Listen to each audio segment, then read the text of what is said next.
በክርስቶስ የተወደዳችሁ ብዙዎች በዝምታና በውስጣቸው ብቻ የሚያካሂዱት አንድ ጦርነት አለ። ማንም የማያየው ጦርነት፣ በሌሊት የሚደረግ ጦርነት፣ በተዘጉ በሮች ጀርባ የሚካሄድ ጦርነት፣ በህሊና በምናብ ውስጥ የሚደረግ ጦርነት። ይህ ጦርነት የተደበቀ በመሆኑ ክብደቱ እጅግ ይበረታል። ዛሬ የምንነጋገረው ራስን በፍትወት ስለማርካት ስለ ግል ወሲብ ትግል። ይህንንም የምናነሳው ልናሳፍር ወይም ልንከስ ሳይሆን ልንፈውስ ነው። ቤተክርስቲያን በዚህ ጦርነት አትደነቅም። ቅዱሳን አባቶች ስለዚህ ጉዳይ አጥብቀው ጽፈዋል። የበረሃ መነኮሳት ስለዚህ ፈተና አልቅሰዋል። ቅዱሳት መጻሕፍትም አስጠንቅቀዋል። ነገር ግን ቤተክርስቲያን ከዚህ ማጥ መውጫ መንገዱን ታሳያለች። በደንብ ስሙ። ከፈውስ ርቀህ አልወጣህም። ጌታችን እንዲህ ይላል፣ ልባቸው ንጹሕ የሆኑ ብፁዓን ናቸው እግዚአብሔርን ያዩታልና። ንጽህና ስለ ሥጋ ሰውነት ብቻ የሚናገር አይደለም፣ ስለ ልብም ጭምር ነው። ቅዱስ ጳውሎስ እንዲህ ብሎ ጽፏል፣ ሥጋችሁ በውስጣችሁ ላለው ለመንፈስ ቅዱስ ቤተ መቅደስ እንደሆነ አታውቁምን? ሰውነታችን ቤተ መቅደስ ከሆነ በሰውነታችን የምናደርገው ነገር ትልቅ ትርጉም አለው። ነገር ግን ይህን በግልጽ ተረዳ። ቤተክርስቲያን ሥጋን ሰውነትን አጠለ። ኦርቶዶክሳዊት ቤተክርስቲያን የተፈጥሮ ፍላጎትን አትቃወም። ፍላጎትን የፈጠረው እግዚአብሔር ነው። ነገር ግን ፍላጎት ወደ ፍቅር አቅጣጫ ሊመራ ይገባዋል። ፍላጎት ወደ ውስጥ ሲያነጣጥር ራስ ወዳድ በሆነ የሥጋ እርካታ ሲለወጥ ሰውን ባሪያ ማድረግ ይጀምራል።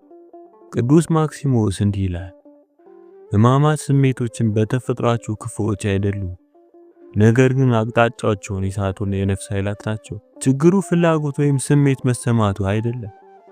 ችግሩ ስሜትህ አንተን መግዛት ይጀምር ነው። እስኪ ከበረሃ አባቶች አንድ ታሪክ ልንገር። በአንድ ወቅት አንድ ወጣት መነኩሴ ወደ አባ ጲሜን መጥቶ እንዲህ አላቸው፣ አባቴ የዝሙት ጾር እንደ እሳት እየነደደብኝ ነው። እጾማለሁ፣ እጸልያለሁ፣ ግን ማታ ማታ ወድቃለሁ። አባ ጲሜንም እንዲህ አሉት፣ አልፈረዱበት። በባት ተቀመጥ፣ ሐሳብህን ጠብቅ። እሳቱ ሲነድብህ ወደ እርሱ አትሩጥ፣ ታገስ፣ ክርስቶስንም ጥራ። አባቶች ሁል ጊዜ ስለመታገስ መጽናት ይናገራሉ። አባ አንጦንዮስ በበረሃ ውስጥ እጅግ ከባድ በሆኑ ፈተናዎች ተጠቅቶ ነበር። አጋንንት በሴቶች አምሳል እየመጡ ይፈትኑት ነበር። ትዝታዎችን የሚቀሰቅሱበት ነበር። ሰውነቱን ያናውጡት ነበር። እርሱም መሬት ላይ ወድቆ እንዲህ ብሎ ጮኸ፣ ጌታ ሆይ የት ነበርክ? ጌታ መለሰለት፣ አንጦንዮስ ሆይ እዚሁ ነበርኩ፣ ትግልህን ለማየት ጠብቄ ነበር። እግዚአብሔር ትግልህን ያያል፣ መውደቅህን ብቻ አይደለም፣ የምትዋጋው ትግል ያያል። በዚህ ልማድ ውስጥ የተጠመዱ ብዙዎች አፍረት ይሰማቸዋል። እንዲህም ይላሉ፣ ትላንት ጸልዬ ነበር፣ ቃል ገብቼ ነበር፣ ዛሬ ግን እንደገና ወደቅኩ። ኀፍረት የዲያብሎስ ሰንሰለት ነው፣ ንስሐ ግን እግዚአብሔር ቁልፍ ነው። ቅዱስ ዮሐንስ ዘሳልሳዊ በመነኮሳት መጽሐፍ ላይ ሲጽፍ የዝሙት ጋኔን ርኅራኄ የሌለው መሆኑን፣ ነገር ግን የንስሐ እንባ እሳቱን እንደሚያጠፋው ያስተምራል። አንድ ጠቃሚ ነገር አስተውል። ቅዱስ ዮሐንስ በአንዲት ድል ለዘላለም ይጠፋል አይልም። ስለ ጦርነት ነው የሚናገረው። ይህ ውጊያ ነው። ውጊያዎች ደግሞ የሚያሸንፉት ቀስ በቀስ ነው። አሁን በደንብ አድምጥ። ይህ ልማድ ዛሬ ላይ ለምን ይህን ያህል ኃይለኛ ሆነ? ምክንያቱ የምንኖረው ፈተና በበዛበት ዘመን ውስጥ ስለሆነ ነው። ምስሎች በየቦታው ሞልተዋል። ያለ ገደብ ማግኘት ቀላል ሆኗል። ብቻን መሆን እጅግ ቀላል። ዛሬ ግን ፈተናው በኪስ ውስጥ ነው ያለው። ይህ ማለት ጦርነቱ ጥበብን ይጠይቃል ማለት ነው። ቅዱስ ይስሐቅ ሶርያዊ እንዲህ ይላል፣ ስሜቶችን ማሸነፍ የሚፈልግ ሰው አስቀድሞ መነሻ መንስኤዎችን መቁረጥ አለበት። ስልክህ ለኃጢአትህ መግቢያ በር ከሆነ ቁረጠው። ማታ ብቻህን መሆንን ለመውደቅ የሚያጋልጥ ከሆነ የዕለት ተዕለት ልማድህን ቀይር። የተወሰኑ ምስሎች ምናብን የሚቀሰቅሱ ከሆነ ሙሉ በሙሉ አስወግዳቸው። ይህ ድክመት አይደለም፣ ይህ ጥበብ ነው። ነገር ግን ይህን በግልጽ ስማ። ውጫዊ ጥበቃ ብቻውን በቂ አይደለም። ጥልቁ ጦርነት ያለው በውስጥ ነው። በህሊና፣ በምናብ ውስጥ፣ በትዝታ ውስጥ፣ በተደበቁ ምኞቶች ውስጥ። ቅዱስ ኤፍሬም ሶርያዊ እንዲህ ብሎ ጸለየ። የሕይወቴ ጌታና አምላኬ ሆይ የዝሙትን፣ የከንቱ ንግግርን፣ የተስፋ መቁረጥን መንፈስ አርቅልኝ። አስተውል። ዝሙትንና ተስፋ መቁረጥን አያይዞታል። ከድርጊቱ በኋላ ባዶነት ይመጣል። ለምን? ምክንያቱም ነፍስ የተፈጠረችው ለህብረት፣ ለአንድነት እንጂ ለብቸኝነት አይደለም። ራስን ማርካት እፎይታ እንደሚሰጥ ቃል ይገባል። ነገር ግን ብቸኝነትን ነው ጥሎ የሚያልፈው። ወደዚህ ፈተና የሚወድቁ ብዙዎች ደስታን ፈልገው ብቻ አይደለም፣ ማጽናኛን ፈልገውም ጭምር ነው።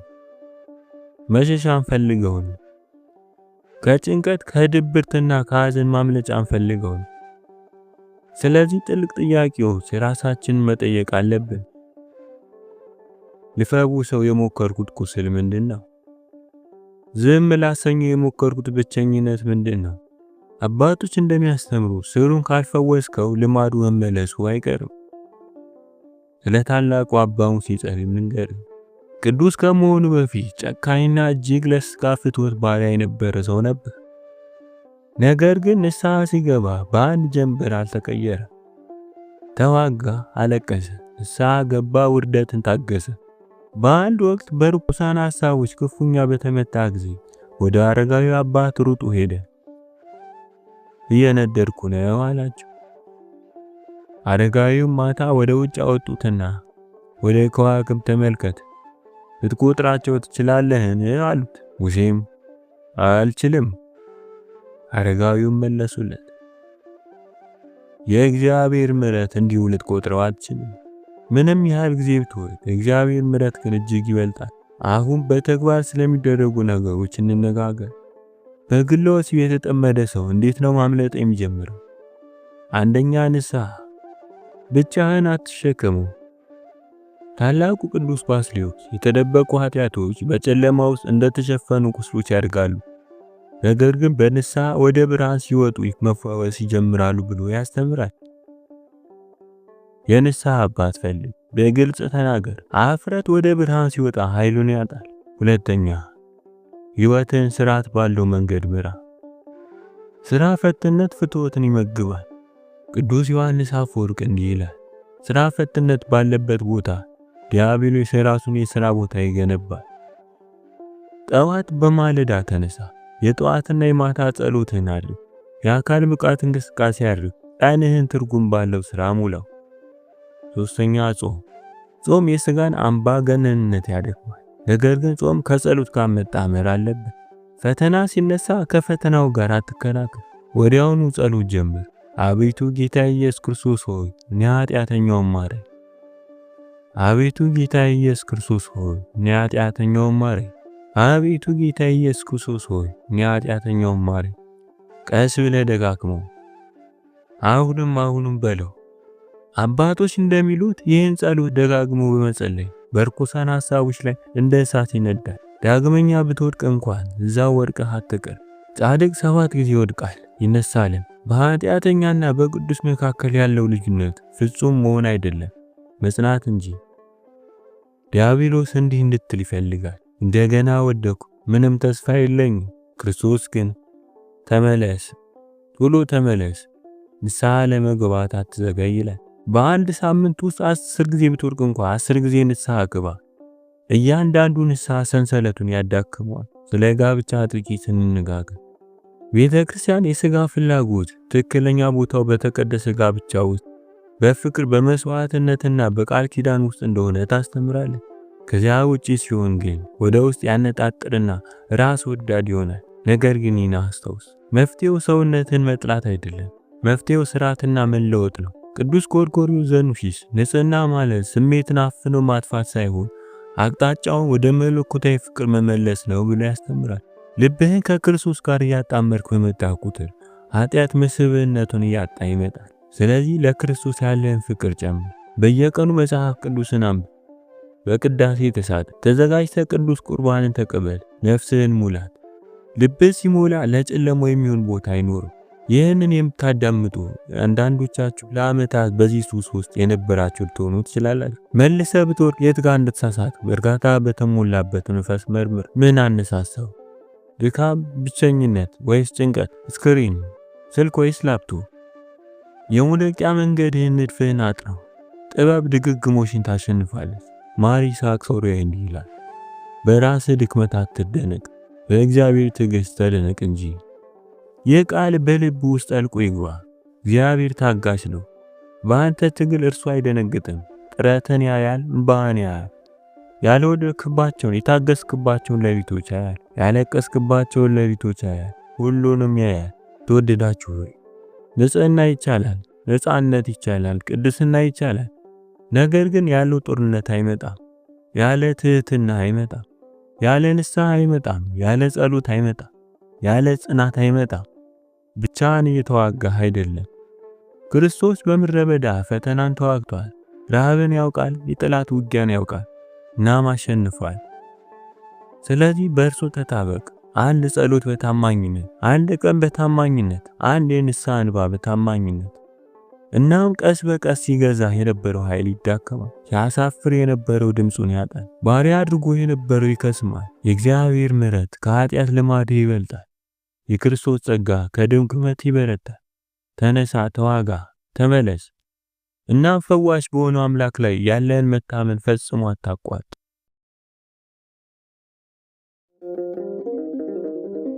እመቤታችን ቅድስት ድንግል ማርያም ራሱን በራሱ ያጎሳቁል ለነበረው ወጣት ያደረገችው ታምርና የሰጠችው ምክር። እንግዲህ ራስን በራስ ማጎሳቆል የዚህ ዘመን ትልቁ ፈተና ነው። ብዙ ወጣቶች በዚህ ሱስ ይያዛሉ።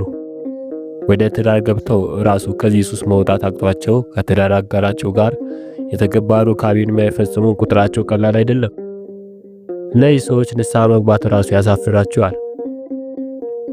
እስኪ ከዚህ ጋር በተያያዘ አንድ ክሪሶስቶሞስ ወይም አፈወርቅ የተባሉ የምስራቅ ኦርቶዶክስ ሊቀ ጳጳስ ራሱን በራሱ ያጎሳቁል ማስተር ቤት ያደርግ ስለነበረ አንድ በአስራዎች ዕድሜ ስለሚገኝ ወጣት የጻፉትን ላካፍላችሁ።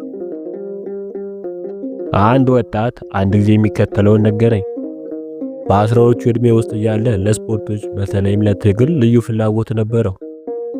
ወደ 15 ዓመቱ ገደማም አንድ የቡድን ጓደኛው ራሱን ስለመበደል ኃጢአት አስተዋወቀው። ከማፈሩ የተነሳም ንስሐ አልገባም ነበር።